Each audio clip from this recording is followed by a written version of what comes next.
Kita semua pasti pernah kan duduk di kelas ilmu pengetahuan sosial atau ya IPS.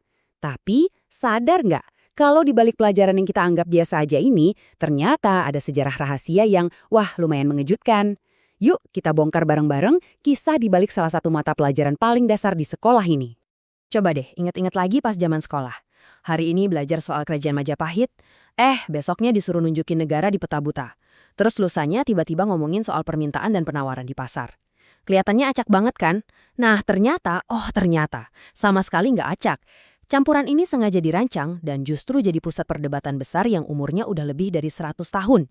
Nah, ini dia kuncinya. IPS itu bukan cuma asal campur-campur mata pelajaran. Ini tuh sebuah konstruksi yang disengaja dibuat khusus untuk tujuan pengajaran, yaitu buat bantu siswa ngerti dunia dengan cara yang lebih utuh, yang nggak bisa dijelaskan cuma dari satu sudut pandang ilmu aja.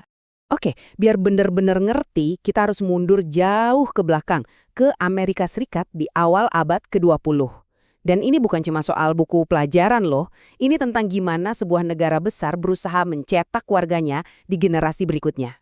Nah, disinilah semuanya dimulai.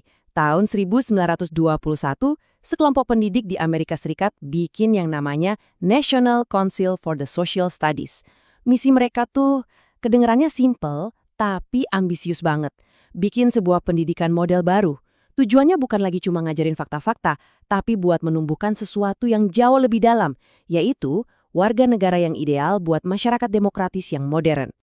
Jadi, dari awal banget DNA-nya IPS itu, ya pendidikan kewarganegaraan.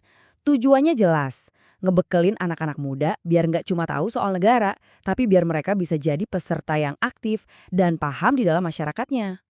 Tapi ya gitu deh, begitu ada ide bagus, langsung muncul perdebatan sengit. Semacam pertempuran gagasan soal satu pertanyaan penting. Gimana sih cara terbaik buat nyiptain warga negara yang baik gitu? Pertarungan inilah yang akhirnya melahirkan 3 visi yang beda-beda.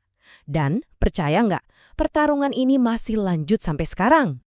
Visi pertama ini bisa dibilang yang paling to the point. Transmisi kewarganegaraan.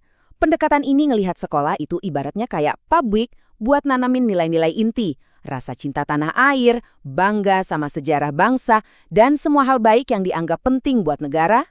Nah, kubu kedua ini beda banget. Mereka bilang, lupain soal nanamin nilai, yang penting di sini adalah jago ilmunya. Idenya adalah buat ngelatih siswa biar bisa mikir kayak para ahli. Gimana cara seorang sejarawan menganalisis bukti, atau gimana seorang ekonom ngelihat sebuah sistem. Jadi yang diutamakan di sini adalah ketajaman berpikir secara akademis. Terus, ada kubu ketiga, inquiry reflective. Visi yang ini yang banyak dipengaruhi pemikir kayak John Dewey, punya tujuan yang agak radikal. Ngajarin siswa gimana cara berpikir, bukan apa yang harus dipikirin. Jadi, siswa dibekali toolkit berpikir kritis buat menganalisis masalah, nimbang-nimbang bukti, dan akhirnya bisa ngambil keputusan sendiri. Kelihatan banget kan bedanya? Jadi, siswa itu maunya dijadiin apa? Cuma wadah buat nyerap nilai-nilai, dijadiin calon ahli yang magang di satu bidang ilmu, atau malah jadi penyelidik aktif yang bisa mecahin masalah di masyarakat. Nah, 3 peran yang beda jauh inilah yang jadi inti dari perang IPS selama ini. Oke, sekarang kita lompat idenya nyebrang lautan Pasifik. Gimana ceritanya konsep dari Amerika ini akhirnya nyampe diterima dan tumbuh di Indonesia, terus ya jadi sesuatu yang beda lagi. Nah, di sini babak barunya dimulai. Konsep IPS terpadu ini secara resmi diperkenalkan ke Indonesia dan ya tentu saja langsung disambut dengan perdebatan dan proses adaptasinya sendiri. Coba catat tahun ini, penting banget, 1972. Waktu itu, dalam sebuah seminar di Tawangmangu, Solo, lahirlah istilah yang kita kenal banget sekarang, ilmu pengetahuan sosial atau IPS. Momen ini jadi penanda dimulainya perjalanan panjang IPS dalam sistem pendidikan kita.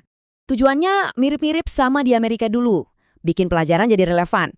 Idenya adalah udah nggak zaman lagi cuma ngapalin tanggal perang atau nama-nama gunung. Yang lebih penting adalah gimana siswa bisa ngerti dan mecahin masalah sosial yang beneran ada di sekitar mereka. Tapi ceritanya nggak berhenti di situ aja. Kisah IPS di Indonesia itu adalah kisah evolusi yang kayaknya nggak ada habisnya, terus berubah mengikuti arah angin prioritas nasional dan perdebatan di dunia pendidikan. Perjalanannya tuh, wah dinamis banget. Mulai dari kurikulum 1975 yang nyatuin IPS sama pendidikan moral Pancasila, pas kurikulum 1994 malah dipisah lagi. Setiap perubahan kurikulum ini sebenarnya nunjukin satu perdebatan inti yang nggak kelar-kelar. IPS itu enaknya diajarin nyampur jadi satu, atau dipisah-pisah jadi sejarah sendiri, geografi sendiri. Jadi kalau kita lihat polanya, apa yang terjadi di Indonesia ini kan kayak gema dari 3 tradisi yang di Amerika tadi ya kan? Selalu ada tarik-menarik antara IPS sebagai alat buat nanemin nilai kebangsaan kayak Pancasila, IPS sebagai kumpulan ilmu-ilmu yang terpisah, dan IPS sebagai satu kesatuan buat mecahin masalah.